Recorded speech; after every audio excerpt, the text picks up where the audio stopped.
মদিনার অলিতে গলিতে চলছে আনন্দ উৎসব। ঘরে ঘরে বইছে অনাবিল খুশির জোয়ার। বাচ্চাদের জন্য প্রস্তুত করা হচ্ছে নতুন নতুন জামা কাপড়। চারিদিকে এত আনন্দ, এত হই হুল্লোড়ের একটাই কারণ, দুদিন বাদে পালিত হতে যাচ্ছে মুসলিমদের সবচেয়ে বড় ধর্মীয় অনুষ্ঠান ঈদ। মদিনার ঘরে ঘরে যখন ঈদের খুশি, তখন হযরত ওমর রাদিয়াল্লাহু আনহু-এর ঘরে দেখা গেল বিষণ্ণতা। তার ঘরে না ছিল বাড়তি কোনো উৎসব আয়োজন, না ছিল নতুন জামা তৈরির হিড়িক। অথচ ওমর রাদিয়াল্লাহু আনহু তখন মুসলিম জাহানের খলিফা, অর্ধ দুনিয়ার শাসক। তা সত্ত্বেও নিজে কিংবা পরিবারের জন্য একটি নতুন জামা তৈরির আর্থিক সঙ্গতি তার ছিল না।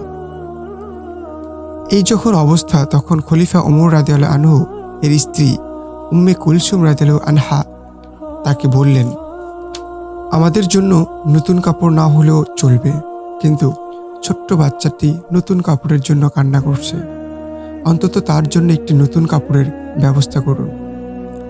খলিফা নিজের অসহায়ত্ব প্রকাশ করে বললেন, তুমি জানো আমার নতুন কাপড় কেনার সামর্থ্য নেই। বাইতুল মাল থেকে যতটুকু ভাতা নেই তা দিয়ে কোন রকম সংসার চলে। উম্মে কুলসুম রাদিয়াল্লাহু আনহা তখন খলিফাকে পরের মাসের কিছু টাকা অগ্রিম নিয়ে বাচ্চাটিকে নতুন জামা কিনে দেওয়ার অনুরোধ করলেন।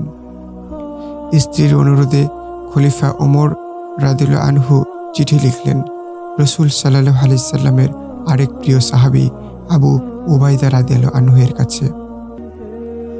আবু উবাইদা রাদিয়াল্লাহু আনহু তখন রাষ্ট্রীয় কোষাগার বাইতুল মালের দেখাশোনা করতেন। চিঠিতে খলিফা 1 মাসের অগ্রিম ভাতা চেয়ে অনুরোধ করলেন আবু উবাইদা রাদিয়াল্লাহু আনহুকে। সারা মুসলিম জাহানের খলিফা যিনি, অর্ধ পৃথিবীর শাসক যিনি, সেই ওমরের এমন চিঠি পেয়ে আবু উবাইদা চোখের পানি ধরে রাখতে পারলেন না। তিনি কান্নায় ভেঙে পড়লেন। তবে তিনি নিজের এই আবেগকে নিয়ন্ত্রণ করলেন। চিঠিবাহকের হাতে অগ্রিম ভাতা না দিয়ে বরং আরেকটি চিঠি ধরিয়ে দিলেন। সেই চিঠি যখন হাতে পৌঁছালো, খলিফা ওমর রাদিয়াল্লাহু আনহু তা পড়তে শুরু করলেন। আমিরুল মোমেনিন, অগ্রিম বেতন বরাদ্দের জন্য আপনাকে 2টি বিষয়ের ফয়সালা দিতে হবে। প্রথমত, আগামী মাস পর্যন্ত আপনি বেঁচে থাকবেন কিনা। দ্বিতীয়ত, বেঁচে থাকলেও আপনি খলিফার দায়িত্বে বহাল থাকবেন কিনা। হযরত আবু হুরায়রা রাদিয়াল্লাহু আনহুর এই চিঠি পাঠ করে হযরত ওমর রাদিয়াল্লাহু আনহু অঝরে কাঁদতে শুরু করলেন।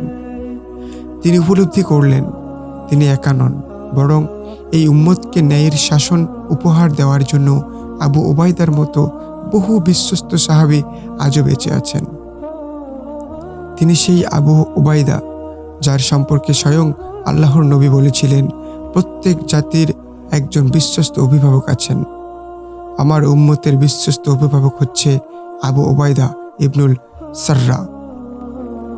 চিঠি পড়ে ওমর রাদিয়াল্লাহু আনহু 2 হাত তুলে আবু উবাইদার জন্য দোয়া করে বললেন, ইয়া আল্লাহ, আবু উবাইদার উপর রহম করুন, তার হায়াত দীর্ঘায়িত করুন।